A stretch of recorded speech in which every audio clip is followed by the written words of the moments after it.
আর S Bengali ক্লাসরুমে সকলকে স্বাগত। আজকের ভিডিওতে আমি পশ্চিমবঙ্গ মধ্যশিক্ষা পর্ষদ অনুমোদিত সপ্তম শ্রেণীর আমাদের পৃথিবী নামক যে পাঠ্য বইটি রয়েছে, অর্থাৎ তোমাদের ভূগোল পাঠ্য বই, এই ভূগোল পাঠ্য বইয়ের প্রথম অধ্যায় পৃথিবীর পরিক্রমণ, এই অধ্যায়টি সম্পূর্ণ আলোচনার মাধ্যমে তোমাদেরকে বুঝিয়ে দেবো। সুতরাং আমি চাইবো তোমরা ভিডিওটি স্কিপ না করে একদম প্রথম থেকে শেষ পর্যন্ত দেখো।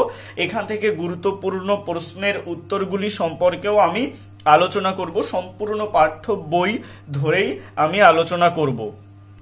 দেখো, তোমাদের প্রথম অধ্যায়ের নাম হলো পৃথিবীর পরিক্রমণ।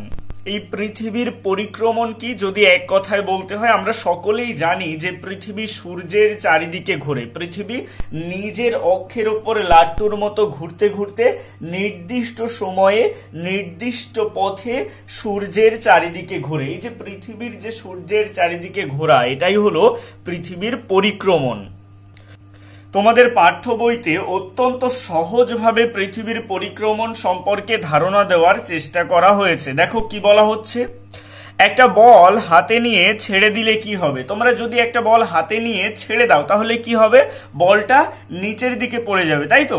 তাই বইতে এখানে লেখা রয়েছে, ঠিক ধরেছো, বলটা মাটিতে পড়ে যাবে। কারণ পৃথিবীর উপরে থাকা যে কোনো বস্তুকে পৃথিবী নিজের কেন্দ্রের দিকে টানে, অর্থাৎ পৃথিবীর উপরে থাকা যে কোনো ধরনের বস্তুকে পৃথিবী নিজের কেন্দ্রের দিকে টানে।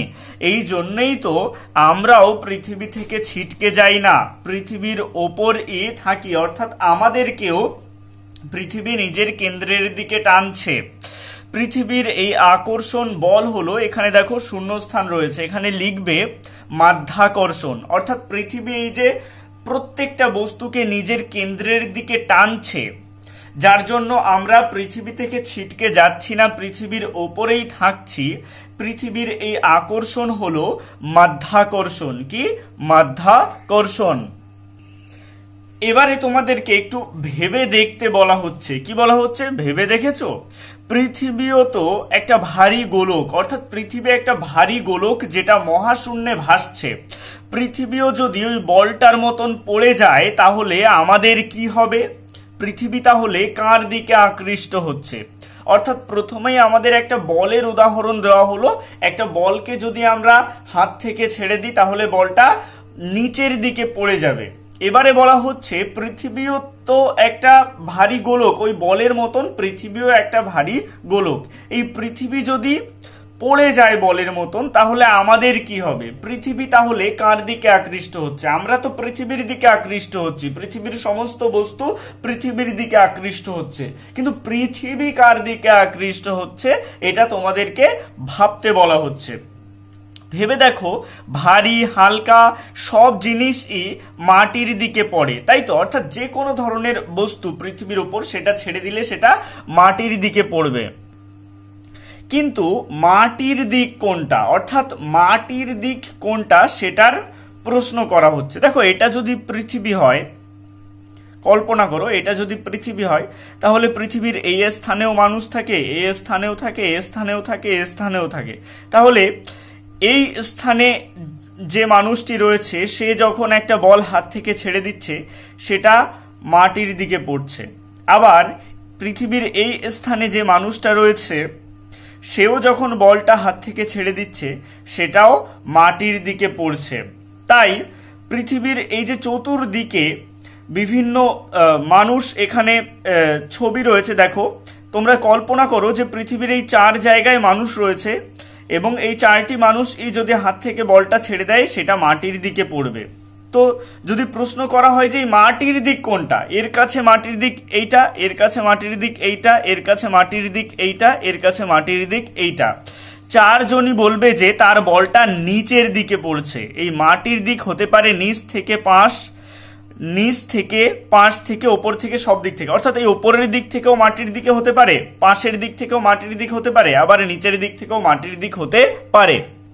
তো এখানে তোমাদের পৃথিবী এবং মাধ্যাকর্ষণ সম্পর্কে একটা ধারণা দেওয়া হচ্ছে, অর্থাৎ পৃথিবীর যে স্থানেই মানুষ থাকুক না কেন তার হাত থেকে যদি বল পড়ে যায় তো সেটা নিচের দিকেই পড়বে, মাটির দিকেই পড়বে। অর্থাৎ পৃথিবী সমস্ত বস্তুকে নিজের কেন্দ্রের দিকে আকর্ষণ করে বা টানে। দেখো এখানে বক্সের মধ্যে কিছু তথ্য দেওয়া রয়েছে কি কাণ্ড বলে। ওপর থেকে কোনো জিনিস পৃথিবীর আকর্ষণের টানে মাটির দিকে পড়ে, তাহলে মহাশূন্যে কি হয়? মহাকাশেও কি আকর্ষণ কাজ করে? অর্থাৎ পৃথিবীতে যে কোনো ধরনের বস্তু যদি আমরা ছেড়ে দিই তাহলে সেটা মাটির দিকে পড়বে, এটা তো পৃথিবীর ঘটনা। কিন্তু মহাশূন্যে, যে মহাকাশ বা মহাশূন্যে পৃথিবী ভাসছে, সেই মহাশূন্যে কি হয়? সেই মহাকাশেও কি কেউ কাউকে আকর্ষণ করে? দেখো এখানে কি লেখা হচ্ছে, আসলে সব বস্তুই পরস্পরকে আকর্ষণ করে বা নিজের দিকে টানে, এটা হলো মহাকর্ষ। তো এখান থেকে তোমরা একটা প্রশ্নের উত্তর পেলে, এটা তোমরা প্রশ্ন হিসেবে খাতায় লিখে নিতে পারো যে মহাকর্ষ কাকে বলে। আসলে সব বস্তুই পরস্পরকে আকর্ষণ করে বা নিজের দিকে টানে, এটা হলো মহাকর্ষ। এই টানাটানির খেলায় যার ভর বেশি আর যে যত কাছে থাকে তার আকর্ষণ তত বেশি হয়। ভর শব্দের অর্থ হলো একটা বস্তু যতটা পদার্থ দিয়ে তৈরি সেটাই হলো ওই বস্তুটির ভর। অর্থাৎ কোনো বস্তুর, যে বস্তুর ভর যত বেশি হবে তার মহাকর্ষ বা আকর্ষণ তত বেশি হবে। তো আমরা শিখেছি যে পৃথিবীর সমস্ত বস্তুকে পৃথিবী নিজের কেন্দ্রের দিকে টানে। এখানে আমাদের প্রশ্ন করা হচ্ছে বা আমাদের ভাবতে বলা হচ্ছে যে মহাকাশেও কি আকর্ষণ কাজ করে বা মহাশূন্যে কে কাকে নিজের দিকে টানে। তো এখানে দেখো তোমাদের সেটা সম্পর্কেই ধারণা দেওয়া হচ্ছে। পৃথিবী তাহলে কার দিকে আকৃষ্ট হচ্ছে? তারার দিকে। তারারা তো অনেক দূরে আছে, তাহলে কি সূর্যের দিকে? হ্যাঁ, সূর্য সবচেয়ে কাছের তারা, অর্থাৎ পৃথিবীর সবচেয়ে কাছের তারা হলো সূর্য। পৃথিবীর সব থেকে কাছের তারা হলো কি? সূর্য। আর পৃথিবীর তুলনায় 13 লক্ষ গুণ বড়। পৃথিবীর তুলনায় সূর্য কত গুণ বড়? 13 লক্ষ গুণ বড়। তাহলে পৃথিবী কি সূর্যের দিকে আকৃষ্ট হচ্ছে? কিন্তু সূর্য যে জ্বলন্ত আগুনের গোলা, এখান থেকে তোমরা শিখে নাও পৃথিবী আসলে সূর্যের দিকে আকৃষ্ট হচ্ছে। সূর্য নিজের কেন্দ্রের দিকে পৃথিবীকে টানছে। এবারে চলে আসছি পরবর্তী পৃষ্ঠায়। এখানে দেখো বলা হচ্ছে বুঝেই দেখো ব্যাপারখানা। এখানে খুব সহজ একটা উদাহরণ দেওয়া রয়েছে। খুঁটির মাথায় ঘুরন্ত চাকার সঙ্গে বাঁধা দড়ি ধরে দৌড়ানোর একরকম খেলা আছে, খেলেছো কখনো? অথবা মেলায় গিয়ে নাগরদোলায় চড়েছো? এই দেখো খুঁটির মাথায় এক ধরনের ঘুরন্ত চাকার সঙ্গে বাঁধা দড়ি। এই খেলাটা কেমন? এই খেলাটা হচ্ছে এই যে দড়িগুলো রয়েছে, এই দড়ি ধরে তোমাদেরকে খুঁটির চারপাশে জোরে দৌড়াতে হবে এবং দৌড়াতে দৌড়াতে হঠাৎ করে পাটা তুলে দিতে হবে। দৌড়ানোর ফলে যে গতির সৃষ্টি হয়েছে সেই গতির জন্য তোমরা খুঁটির চারিদিকে ঘুরতে থাকবে বনবন করে। কিন্তু তুমি যদি দড়িটা ধরে দূরে গিয়ে না দৌড়ে পাটা উপরের দিকে তুলে দাও, সেক্ষেত্রে কিন্তু খুঁটির গায়ে গিয়ে ধাক্কা খাবে। এই উদাহরণটা একটু ভালো করে বোঝো। এর সাথে আমাদের মহাকাশের যে সূর্যের চারিদিকে বিভিন্ন গ্রহগুলো ঘুরছে এর মিল রয়েছে। দেখো এখানে বলা হচ্ছে যে খুঁটি থেকে খানিকটা দূরে গিয়ে এক জায়গায় দাঁড়িয়ে যদি পা দুটো মাটি থেকে তুলে খুঁটিতে বাঁধা দড়িটা ধরে ঝুলতে চেষ্টা করো, তাহলে কি হবে? আমি যেটা বললাম, সোজা ছিটকে গিয়ে পড়বে খুঁটির গায়ে। কিন্তু যদি দড়ি ধরে ছুটতে ছুটতে হঠাৎ করে পা দুটো মাটি থেকে তুলে দাও, তাহলে কি হবে? তাহলে দৌড়ানোর ফলে যে গতির সৃষ্টি হচ্ছে তার জন্য তোমরা খুঁটির চারিদিকে বন বন করে ঘুরতে থাকবে। এই উদাহরণটা কেন দেওয়া হলো?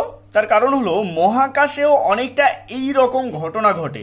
সূর্য হলো খুঁটি আর তুমি পৃথিবী। পৃথিবী যদি এক জায়গায় স্থির থাকতো তাহলে সূর্যের টানে সোজা গিয়ে পড়তো সূর্যের ওপরে। কিন্তু সৃষ্টির সময়েই পৃথিবী সূর্য থেকে কিছুটা দূরে সরে যায়, আর তারপর থেকে কোটি কোটি বছর ধরে সূর্যের আকর্ষণে পৃথিবী সূর্যের চারিদিকে ঘুরছে। অর্থাৎ যেহেতু পৃথিবী সূর্যের চারিদিকে ঘুরছে, সেই গতির জন্য পৃথিবী সূর্যের গায়ে গিয়ে ছিটকে পড়ছে না। এবং একটা কথা মাথায় রাখো যে সূর্যের চারিদিকে ঘুরছে কে? পৃথিবী। সূর্যের চারিদিকে ঘুরছে পৃথিবী এবং পৃথিবীর উপগ্রহ হলো চাঁদ।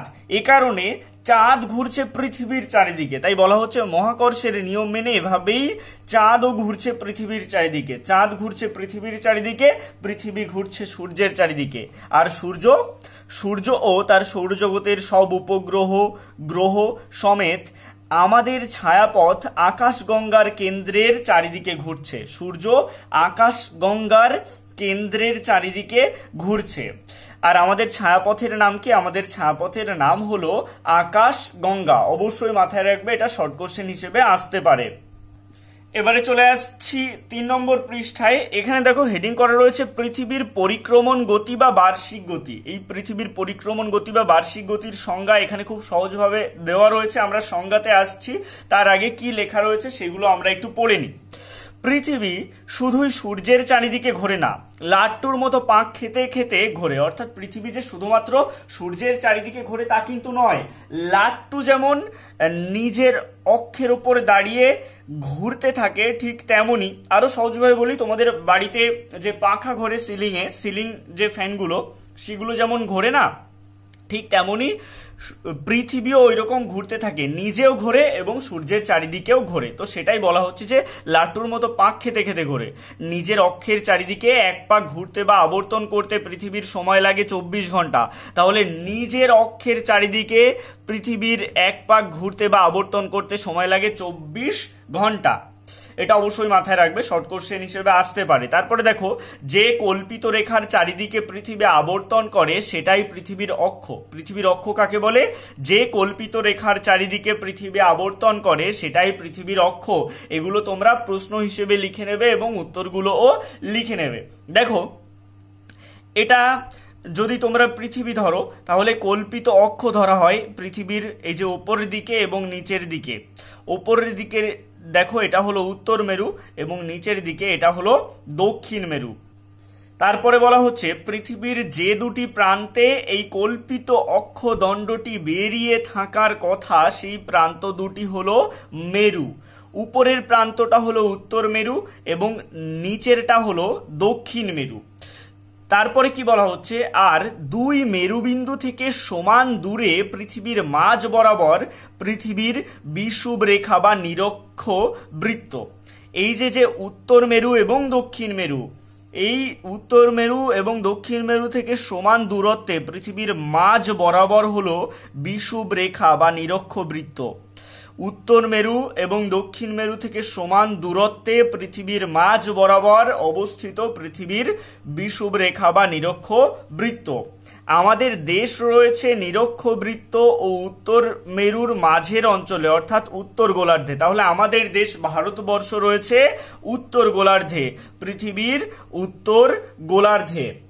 এইটুকু জায়গার মধ্যে কিন্তু অনেক শর্ট কোশ্চেন আমরা পেলাম। এগুলো অবশ্যই তোমরা খুঁটিয়ে খুঁটিয়ে পড়বে এবং পারলে খাতায় প্রশ্নগুলি লিখে নেবে এবং উত্তরগুলিও লিখে নেবে, তাহলে সব থেকে বেশি সুবিধা হবে। এবারে চলে আসছি পৃথিবীর পরিক্রমণ গতির সংজ্ঞাতে।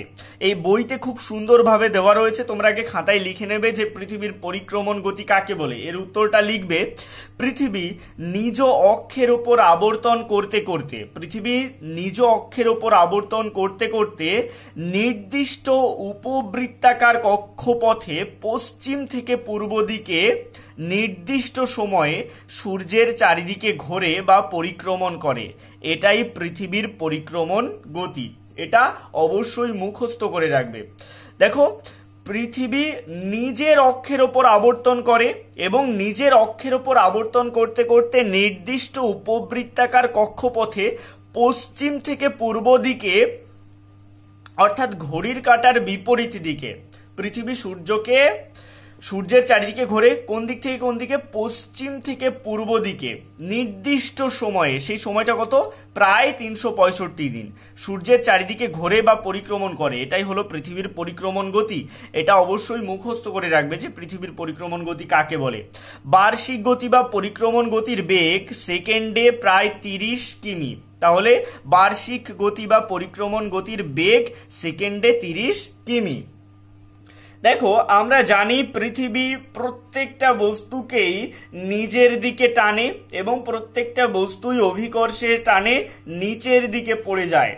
কিন্তু মজার ব্যাপার হলো একটা নির্দিষ্ট গতিবেগ আছে, সেই গতিবেগে যদি আমরা কোনো বস্তুকে পৃথিবী থেকে উপরের দিকে ছুড়ে দিতে পারি তাহলে সেই বস্তুটা আর নিচের দিকে ফিরে আসবে না। সেটাই এখানে লেখা রয়েছে। তো সেটা কি আমরা পড়ে নিই। কোনো বস্তুকে উপরের দিকে ছুড়ে দিলে বস্তুটা কিছুটা উপরে উঠেও অভিকর্ষের টানে নিচের দিকে পড়ে যায়। তোমরা যদি কোনো মাটির ঢেলা উপরের দিকে ছুঁড়ে মারো, তাহলে সেই ঢেলাটা কিছুটা উপরে যায় ঠিকই, কিন্তু আবার সেটা নিচের দিকে ফিরে আসে। কিন্তু সব সময়টা নাও হতে পারে। অনেক বেশি জোরে ছুড়লে, অর্থাৎ বস্তুর গতিবেগ খুব বেশি হলে তা পৃথিবীর অভিকর্ষ বলের প্রভাব কাটিয়ে বাইরে চলে যেতে পারে। সেটা কেমন? এখানে তোমরা একটু দাগিয়ে নাও।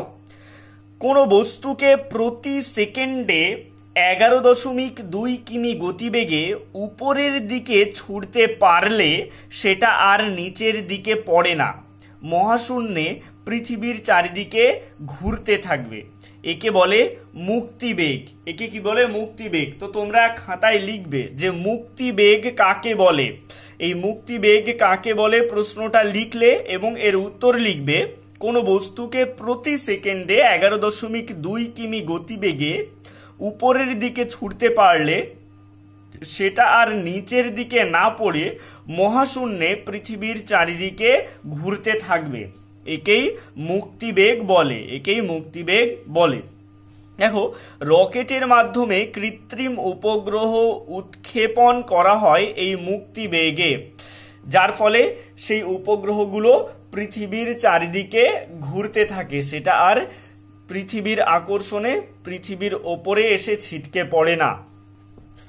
এবারে চলে আসছি পরবর্তী পৃষ্ঠায়। এখানে বলা হচ্ছে পৃথিবীর কক্ষপথের উপবৃত্তটা কিরকম দেখতে। দেখো, কক্ষপথ কি? এটা সূর্য। পৃথিবী একটা নির্দিষ্ট পথে সূর্যের চারিদিকে ঘোরে। পৃথিবী যে নির্দিষ্ট পথে সূর্যের চারিদিকে ঘোরে সেটাই হলো পৃথিবীর কক্ষপথ। কিন্তু পৃথিবীর সেই কক্ষপথটা উপবৃত্তাকার কেন বলা হচ্ছে? উপবৃত্ত, বৃত্ত হলো কি আমরা জানি সম্পূর্ণ গোলাকার, কিন্তু উপবৃত্ত সম্পূর্ণ গোলাকার নয়, কিছুটা চ্যাপ্টা, খানিকটা ডিম্বাকৃতি। দেখো, এটা অনেকটা ডিম্বাকৃতির না? তাই বলা হচ্ছে যে পৃথিবীর যে কক্ষপথ সেটা হলো উপবৃত্ত। তো নিচে দেখো কি লেখা রয়েছে, পৃথিবী প্রায় 15 কোটি কিমি দূর থেকে সূর্যকে প্রদক্ষিণ করে। পৃথিবী যে পথে সূর্যকে প্রদক্ষিণ করে সেটা হলো পৃথিবীর কক্ষপথ। এগুলো কিন্তু শর্ট কোশ্চেন হিসেবে আসতে পারে যে কক্ষপথ কাকে বলে। পৃথিবী যে পথে সূর্যকে প্রদক্ষিণ করে সেটাই হলো পৃথিবীর কক্ষপথ। এবং কক্ষতল কাকে বলে? এই কক্ষপথ মহাশূন্যে যে কাল্পনিক সমতলে অবস্থিত, এই কক্ষপথ মহাশূন্যের যে কাল্পনিক সমতলে অবস্থিত সেটাই হলো কক্ষতল।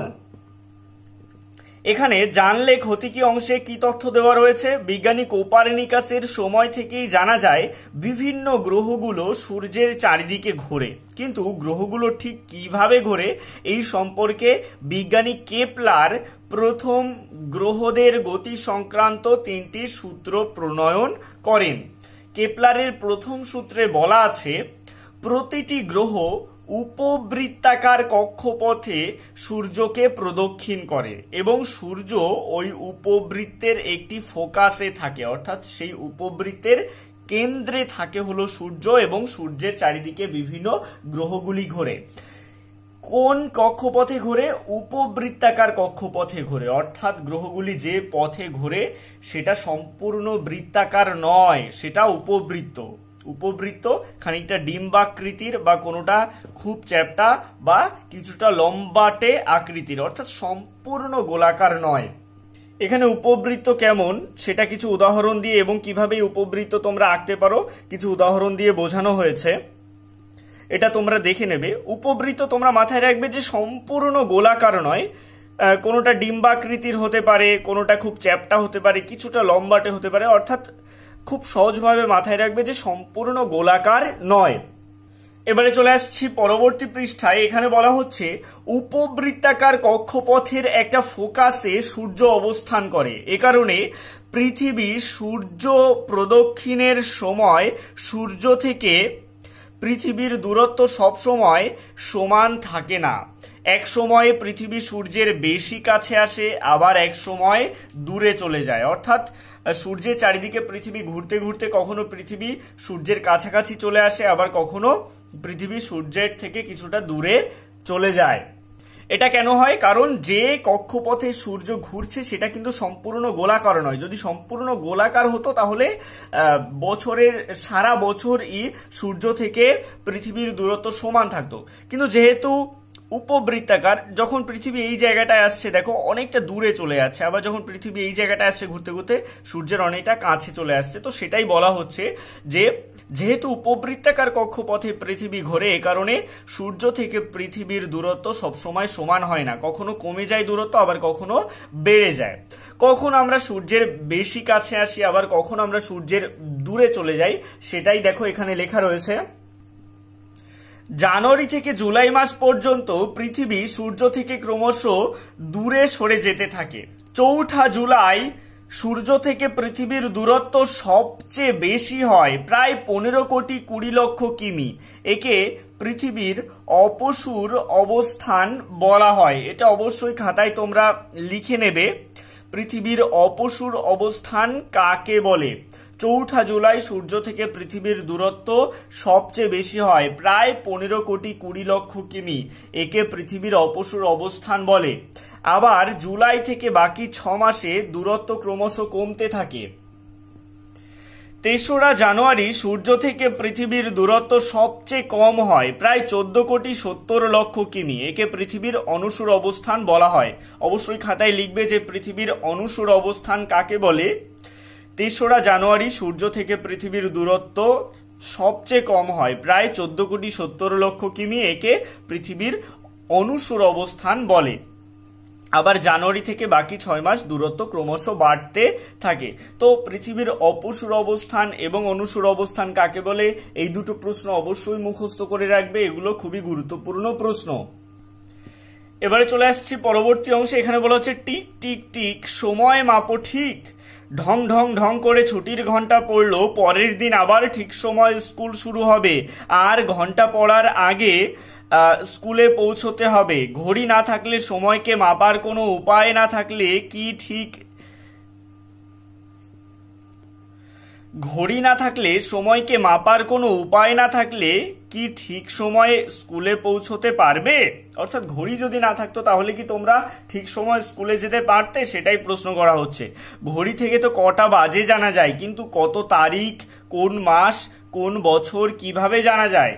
ঠিক ধরেছো, ক্যালেন্ডার। অর্থাৎ আমরা তারিখ, মাস, বছর এগুলোর হিসাব রাখি ক্যালেন্ডার দেখে।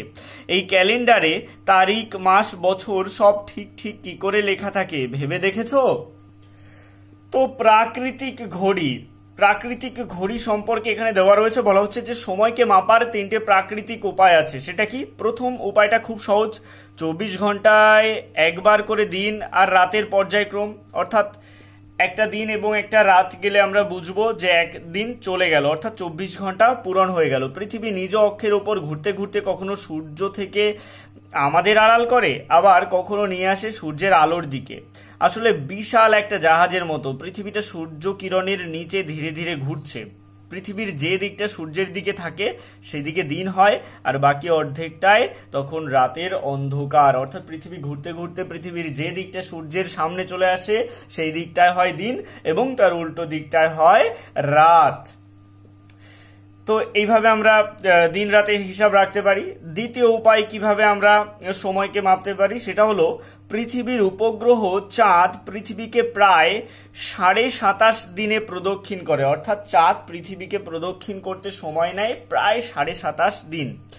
এই সময়টাকে চন্দ্রমাস বলে। তো চন্দ্রমাস কাকে বলে এটা অবশ্যই তোমরা লিখে রাখবে। পৃথিবীর উপগ্রহ চাঁদ পৃথিবীকে প্রায় 27.5 দিনে প্রদক্ষিণ করে, এই সময়টাকে চন্দ্রমাস বলে। বর্তমানে আমরা 30 দিনে 1 মাস ধরি, তাই সেটাই এখানে বলা হচ্ছে যে বর্তমানে 30 দিনে 1 মাস ধরা হলেও কখনো 31 দিনে আবার কখনো 28 দিনেও একটা মাস হয়। তো কেন 31 দিনে হয়, কেন 28 দিনে হয়, কেন 30 দিনে হয়, সেটা তোমরা পরবর্তী পৃষ্ঠায় আরো ভালোভাবে জানতে পারবে।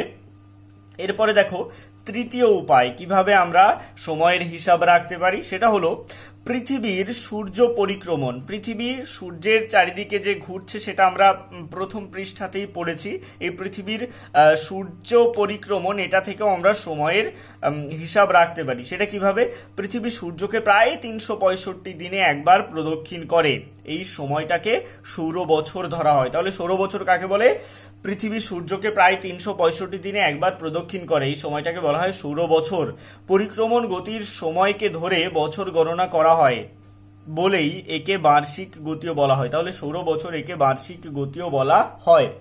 এরপরে দেখো ডান পাশে বক্সে বলা হচ্ছে, জানো কি সভ্যতার শুরু থেকে হাজার হাজার বছর ধরে মানুষ এভাবেই দিন রাতের আসা যাওয়া, চাঁদের বাড়া কমা প্রভৃতি দেখে সময়ের হিসাব রাখার চেষ্টা করেছে। কিন্তু সভ্যতার উন্নতির সাথে সাথে আরো বেশি নিখুঁতভাবে সময় মাপার প্রয়োজন হলো। 24 ঘন্টার দিনকে ঘন্টা, মিনিট, সেকেন্ডে ভাগ করা হলো।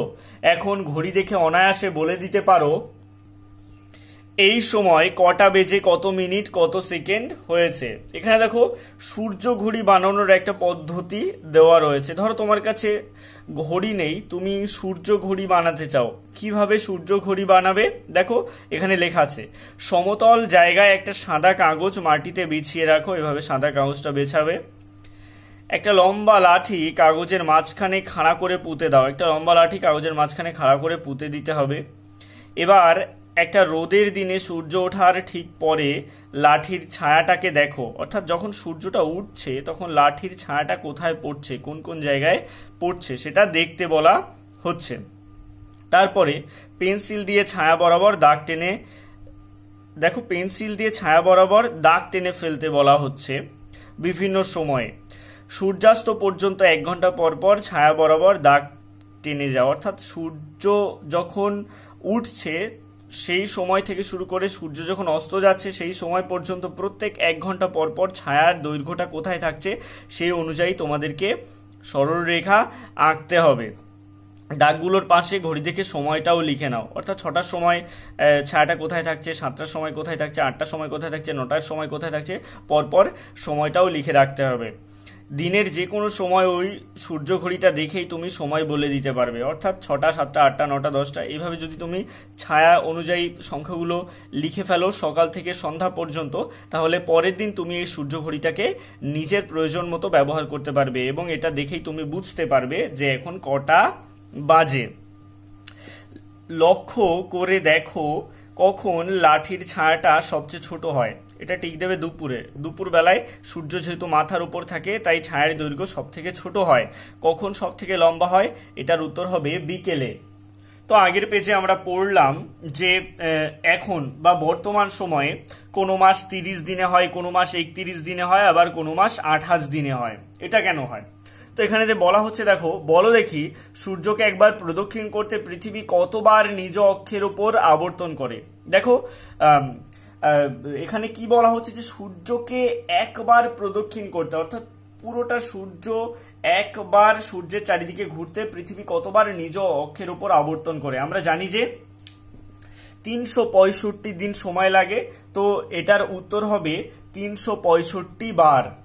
অর্থাৎ একটা দিন সম্পূর্ণ করতে গেলে পৃথিবীকে নিজের চারিদিকে সম্পূর্ণ একবার ঘুরতে হয়, তাহলে হয় একটা দিন। তো একটা দিনে পৃথিবী নিজের অক্ষের চারিদিকে ঘুরছে একবার। তো এইরকম 365 দিনে সে সম্পূর্ণ সূর্যের চারিদিকে ঘুরছে। 365 দিনে কতবার হচ্ছে? তাহলে 365 বার হচ্ছে। কত মিনিটে একদিন বা 24 ঘন্টা হয়? তাহলে আমরা জানি যে 60 মিনিটে হয় 1 ঘন্টা, 60 মিনিটে 1 ঘন্টা। তাহলে 1 ঘন্টা সমান সমান 60 মিনিট, তাহলে 24 ঘন্টা সমান সমান কত মিনিট? 24 গুণ 60, 24 গুণ 60 করলে কত হবে? 1440 হবে। এবারে দেখো এখানে বড় করে লিখে দেওয়া রয়েছে যে 29শে ফেব্রুয়ারি। খেয়াল করেছো 29শে ফেব্রুয়ারি তারিখটা কি প্রতি বছর ক্যালেন্ডারে পাও? একদমই না। 4 বছর পর পর 29শে ফেব্রুয়ারি এই দিনটাকে আমরা পাই। কিন্তু কোন কোন বছর ফেব্রুয়ারি মাসটা 28 দিনের বদলে 29 দিনে হয়। কোন কোন বছরের ফেব্রুয়ারি মাসটা 28 দিনের বদলে কত দিনে হয়? 29 দিনে হয়। তাহলে 29শে ফেব্রুয়ারি কারো জন্মদিন হলে কি হবে? কারণ প্রত্যেক বছর তো 29শে ফেব্রুয়ারি আসবে না, সেই প্রশ্নটা এখানে করা হচ্ছে।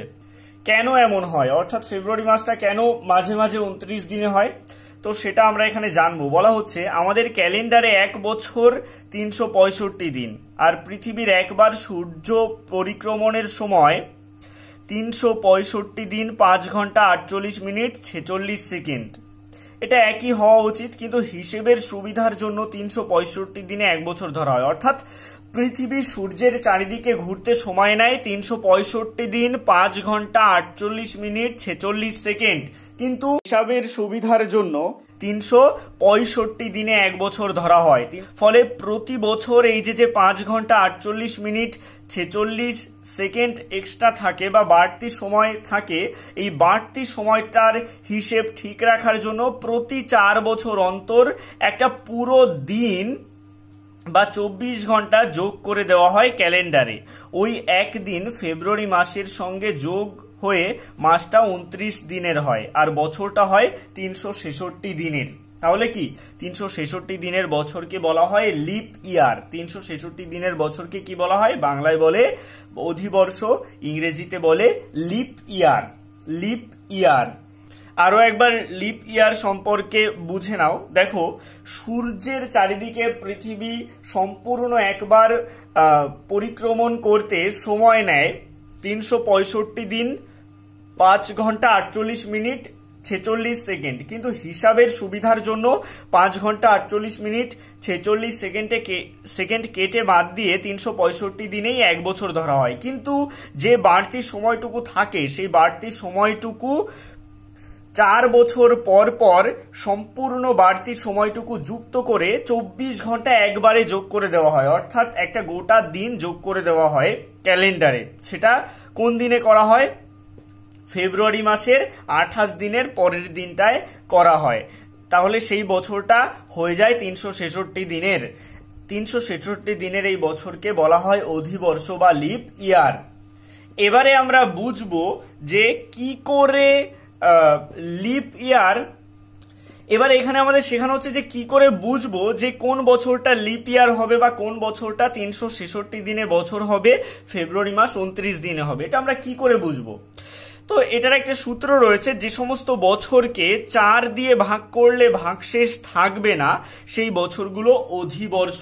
যে সমস্ত বছরকে 4 দিয়ে ভাগ করলে ভাগশেষ থাকবে না, যেমন এখানে উদাহরণ হিসেবে 2012 সাল দেওয়া রয়েছে।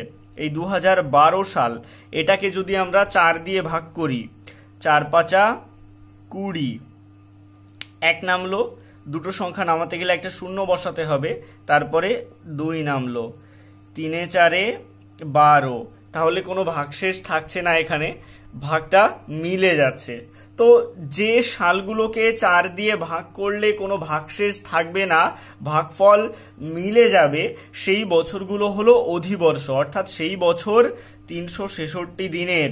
366 দিনের যে বছরগুলিকে বা যে সালগুলিকে 4 দিয়ে ভাগ করলে ভাগফল মিলে যায়, কোনো ভাগশেষ থাকে না, সেই বছরগুলো 366 দিনের হয়। অর্থাৎ সেই বছরগুলো হয় লিপ ইয়ার বা অধিবর্ষ। আরো একটা মজার বিষয় রয়েছে, তুমি ধরো একটা লিপ ইয়ার খুঁজে পেয়েছো, এই একটা লিপ ইয়ার তুমি খুঁজে পেলে তারপরে পরের লিপ ইয়ার গুলো খুঁজতে তোমার আরো সুবিধা হবে।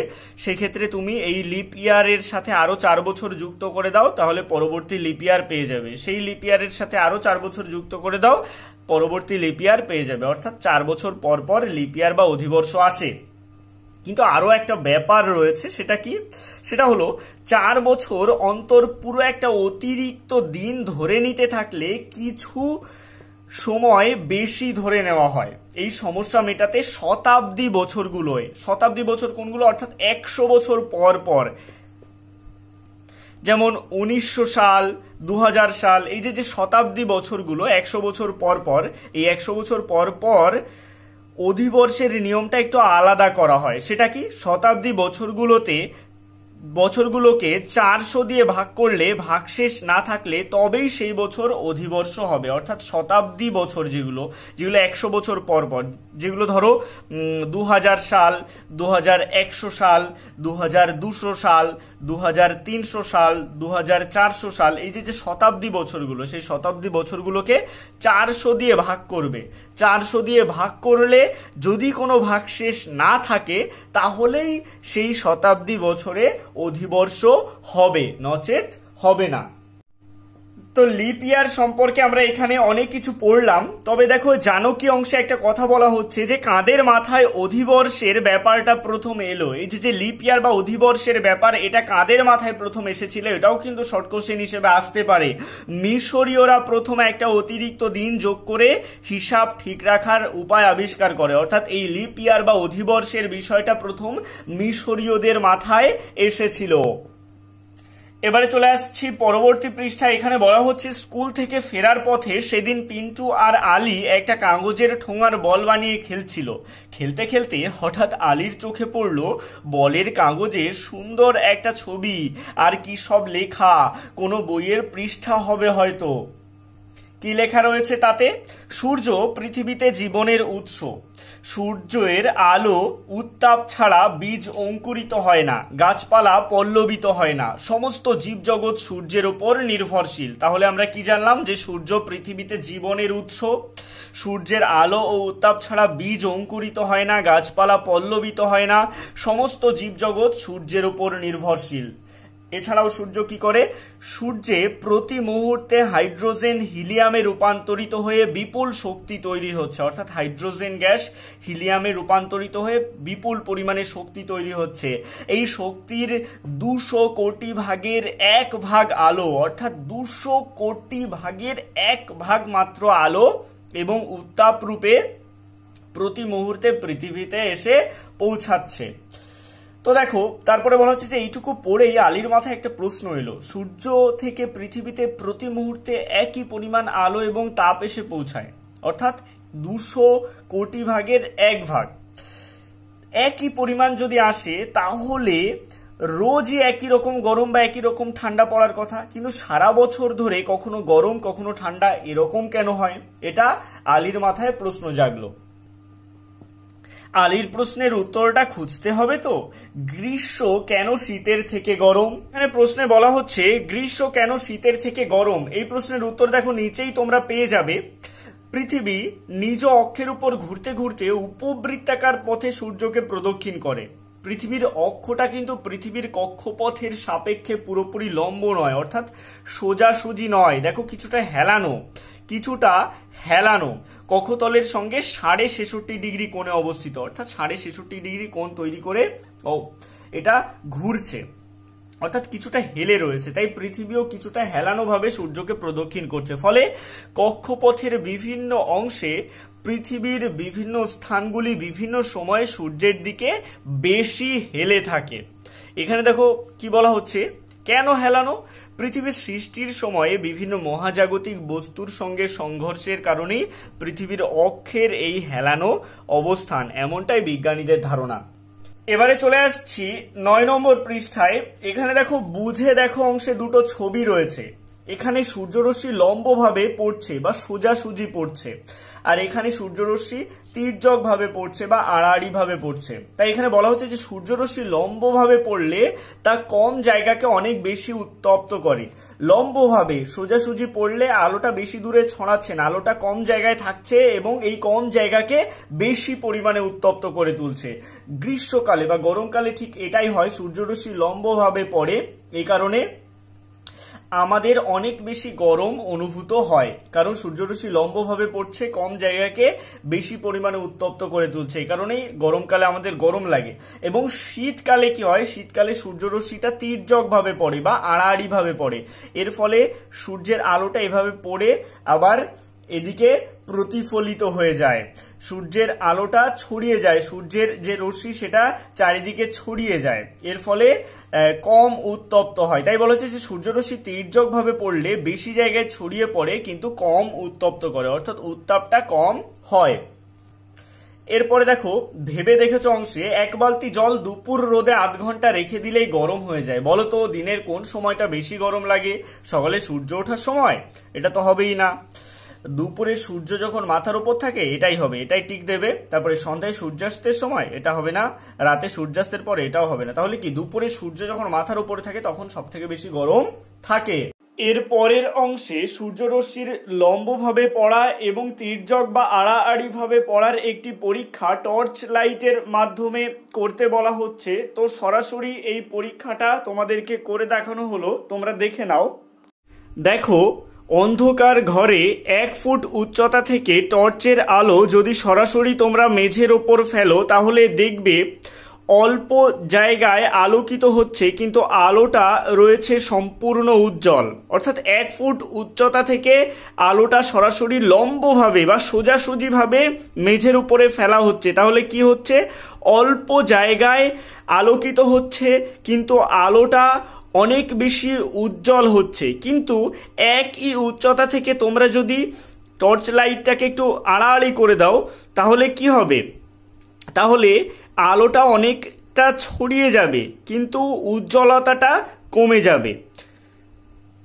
এখানে সেই পরীক্ষাটার কথাই বলা হচ্ছে, যদি লম্বভাবে আলোক রশ্মি ফেলো তাহলে আলোটা অল্প জায়গায় ছড়াবে এবং সেই জায়গাটাকে বেশি উজ্জ্বল আলো প্রদান করবে। কিন্তু তুমি যদি আড়াআড়ি ভাবে আলোটাকে ফেলো তাহলে আলোটা আগের আলোর থেকে হালকা হয়ে যাবে, অর্থাৎ উজ্জ্বলতাটা কমে যাবে, তবে আলোটা অনেকটা ছড়িয়ে যাবে, অর্থাৎ চারিদিকে ছড়িয়ে পড়বে আলোটা। আলোক রশ্মি যদি সোজাসুজি বা লম্বভাবে পড়ে তাহলে অল্প জায়গা আলোকিত হয় কিন্তু বেশি উজ্জ্বল আলো প্রদান করে, কিন্তু আলোক রশ্মি যদি তির্যকভাবে বা আড়াআড়ি পড়ে তাহলে অনেকটা বেশি জায়গায় আলোকিত হয়, তবে সেই আলোর উজ্জ্বলতাটা কমে যায়। সূর্যরশ্মির ক্ষেত্রেও তাই, যদি লম্বভাবে সূর্যের আলো পড়ে তাহলে কম জায়গাকে অনেক বেশি উত্তপ্ত করে তোলে, আবার যদি তির্যকভাবে আলোক রশ্মি পড়ে তাহলে বেশি জায়গায় ছড়িয়ে পড়ে কিন্তু কম উত্তপ্ত করে।